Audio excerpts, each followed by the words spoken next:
खुश रहना आज के समय में यह एक सपना बनता जा रहा है। जब हम किसी बच्चे को खेलते देखते हैं तो वह बिना किसी कारण के भी मुस्कुरा देता है, लेकिन जैसे जैसे हम बड़े होते हैं वह मुस्कान मानो कहीं खो जाती है। हम सोचते हैं जब नौकरी लग जाएगी तब खुश रहूंगा, जब शादी हो जाएगी तब खुश रहूंगा, जब घर बन जाएगा, जब गाड़ी आ जाएगी, जब सब सही होगा तब खुश रहूंगा। पर क्या वो दिन आता है? नहीं, क्योंकि हम खुशी को एक डेस्टिनेशन बना देते हैं, जबकि वो तो एक यात्रा है। खुशी कहीं बाहर नहीं, भीतर होती है। पर यह भीतर हमें मिलता कैसे है?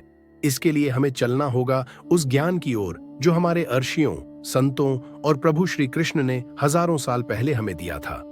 आज हम यही जानेंगे कैसे हम पुराने समय की शिक्षाओं से आज भी हमेशा खुश रह सकते हैं। प्राचीन भारत में खुशी को आनंद कहा गया है। सुख एक क्षणिक अनुभव होता है, लेकिन आनंद यह आत्मा से जुड़ा हुआ होता है। एक बार नारद मुनि ने ब्रह्मा जी से पूछा, पितामह, संसार में सबसे बड़ा सुख क्या है? ब्रह्मा जी मुस्कुराए और बोले, जिसे भीतर आनंद मिल जाए उसे बाहर किसी सुख की तलाश नहीं रहती। महर्षि वशिष्ठ के पास एक बार एक शिष्य आया और बोला, गुरुदेव, आप हमेशा शांत और प्रसन्न रहते हैं, जबकि मैं तो कभी संतुष्ट नहीं रहता। कभी गुस्सा, कभी चिंता, कभी दुख। गुरु वशिष्ठ मुस्कुराए और बोले, बेटा, मैं कुछ चाहता ही नहीं, इसलिए जो भी है वही मुझे पूरा लगता है। जिसने अपेक्षा छोड़ दी उसने खुशी पा ली। आज हम दुखी क्यों हैं? क्योंकि हमें क्या नहीं मिला पर ध्यान देते हैं, जबकि हमारे पूर्वज जो मिला उसका आनंद लो, इस भावना में जीते थे। श्री कृष्ण का जीवन संघर्षों से भरा था। जन्म कारागार में हुआ, माँ पिता से अलग हुए, बचपन में मारे जाने की कोशिशें हुईं, फिर भी वो सदैव मुस्कुराते रहे। क्यों? क्योंकि कृष्ण ने कभी परिस्थिति को खुद पर हावी नहीं होने दिया। भगवत गीता में श्री कृष्ण कहते हैं, स्थित प्रज्ञ बनो, सुख दुख मान अपमान में सम रहो, यही है स्थायी खुशी की कुंजी। जब सुदामा जी अपनी गरीबी में दुखी होकर श्री कृष्ण से मिलने आए तो उनके पैरों में दरिद्रता थी। श्री कृष्ण ने न केवल उन्हें अपनाया बल्कि उन्हें ऐसा प्रेम दिया कि सुदामा अपने जीवन की सबसे बड़ी आंतरिक शांति वहीं पा गए। कृष्ण हमें सिखाते हैं, खुशी का स्रोत न वस्त्र है न वैभव, खुशी का स्रोत है आत्मा की शुद्धता और प्रेम। सच्ची खुशी वो है जो दुख के बीच भी आपके चेहरे पर मुस्कान बनाए रखे। बहुत समय पहले की बात है, एक वन में ऋषि शमश्रम तपस्या किया करते थे। उनका जीवन बहुत ही सरल था।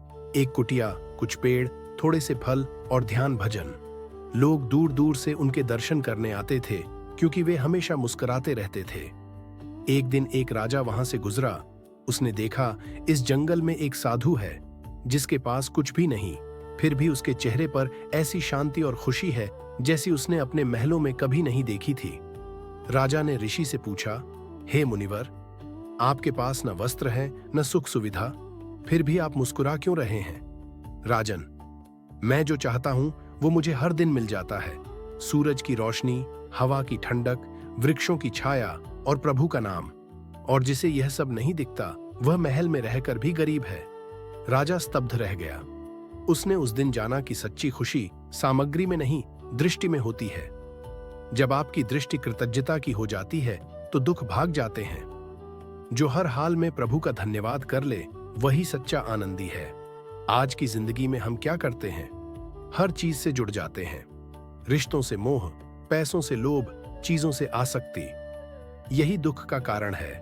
जब हम ये मान लेते हैं कि यह मेरा है, तब उसके खोने का डर, उसके बिगड़ने की चिंता शुरू हो जाती है।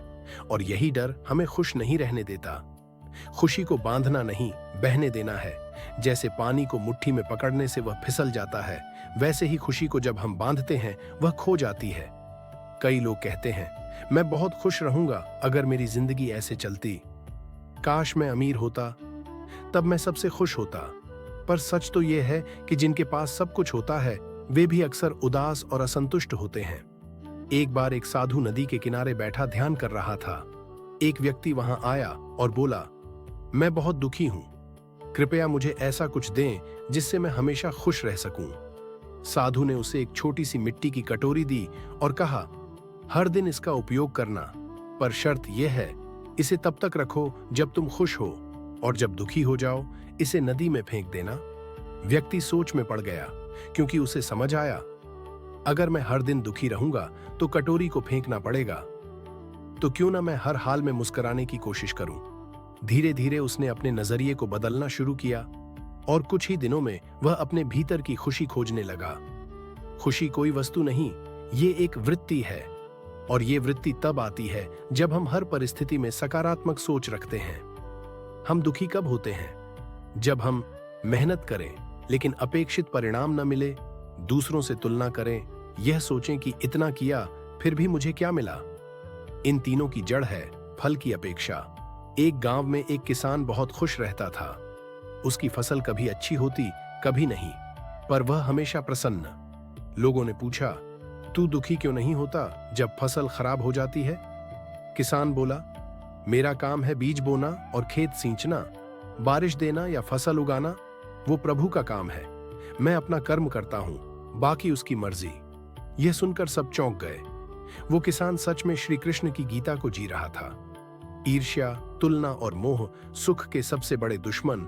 जब हम दूसरों की खुशी देखकर दुखी होते हैं तब असली दुख शुरू होता है।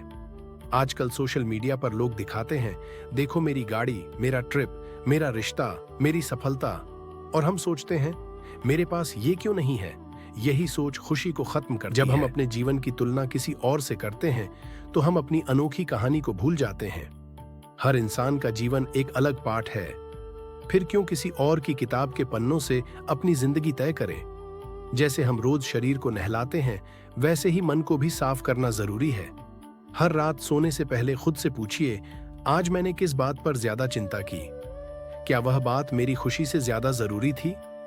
एक गंदे कमरे में आराम नहीं मिलता, वैसे ही एक नकारात्मक विचारों वाले दिमाग में खुशी टिकती नहीं। मन जैसा सोचता है, जीवन वैसा ही बनता है। हर बात हमारे अनुसार नहीं चलेगी, लेकिन हम हर बात में कुछ अच्छा खोज सकते हैं। जब कोई कठिन समय आता है तो हम या तो लड़ते हैं या भागते हैं, पर श्री कृष्ण कहते हैं, जो है उसे स्वीकार कर, उस परिस्थिति में सही कर्म कर, और जो नहीं बदल सकता उसे मेरे ऊपर छोड़ दे। यह समर्पण ही भीतर की स्थायी खुशी लाता है। सभी भौतिक चीजें समय के साथ बदलती हैं, लेकिन अगर कुछ कभी नहीं बदलता तो वह है प्रभु का नाम, उसकी करुणा और उसकी उपस्थिति। जिसने प्रभु से नाता जोड़ लिया वह किसी भी हाल में खुश रह सकता है। आप अकेले नहीं हैं। हर परिस्थिति में एक शक्ति है जो आपको संभाल रही है। खुशी की तलाश बंद करो, उसे अपने भीतर महसूस करना शुरू करो। हर सुबह प्रभु को धन्यवाद दो, हर शाम शांति से विश्राम लो, और जीवन के हर उतार चढ़ाव को एक लीला मानकर मुस्कुराना मत छोड़ो।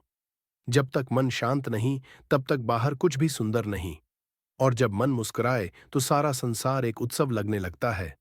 जय श्री कृष्ण। आपका जीवन आनंदमय हो, यही शुभकामना है।